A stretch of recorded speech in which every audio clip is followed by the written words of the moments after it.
ịba ndị Igbo si na onye njem na-aka onye isi aghụghọ enwe amamihe.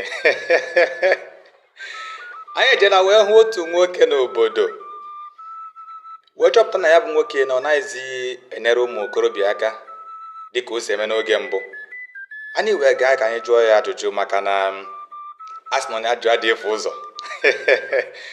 Anyị wee jụọ ya, nna anyị ukwu, gịnị mere na mgbe gara aga anyị nọrọ na-enyere ndị mmadụ aka, nwa okorobịa nke enwere ka ike si dị ya inyere ndụ ya aka ọ gaa n'ihu, mana ugbu anyị chọpụtara na enyemaka ahụ akpọọla afọ n'ala. Anyị si wee ka anyị bịa anyị jụọ gị, gịnị mere mmiri ji baa n'opi ụgbọgịrị? Nwoke ahụ wee nye anyị azịza gbagwojuru anyị anya.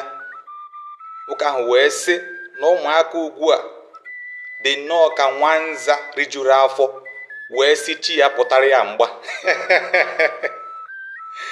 N'ezie, ya bụ okwu dị omimi. Anyị wee tụlee ya bụ okwu n'obi anyị. Nwanza rijuo afọ ọ si chi ya pụta mgba. Hụ na nke a pụtara na ọtụtụ ụmụ okorobịa ndị o nyere aka bụzi ndị butere ike wee batazie n'obodo wee na-ele anya ka ya bụ nwata nwoke na-akpọrọ ha isi ala, ịfụ na ya bụ ihe jọgburu onwe ya na njọ. Ọjọ na-ahụrụ udele si n'ahụ nka kwụ n'usi, maka ndị Igbo si na ọ dịghị mma nwa ngwa ipuo eze ọtagbuo onye zụrụ ya.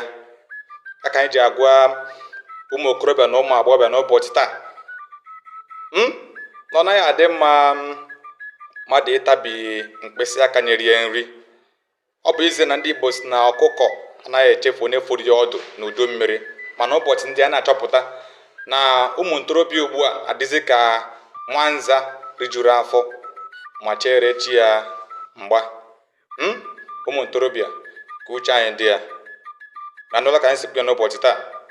Ọ dị mma maka na ọ naghị adị mma ahụ ihe mere mma ekpochie ya aja ka ọ ha n'otu a. Ụbọchị ahụ hụrụ ntị, anyị ama ya ụra.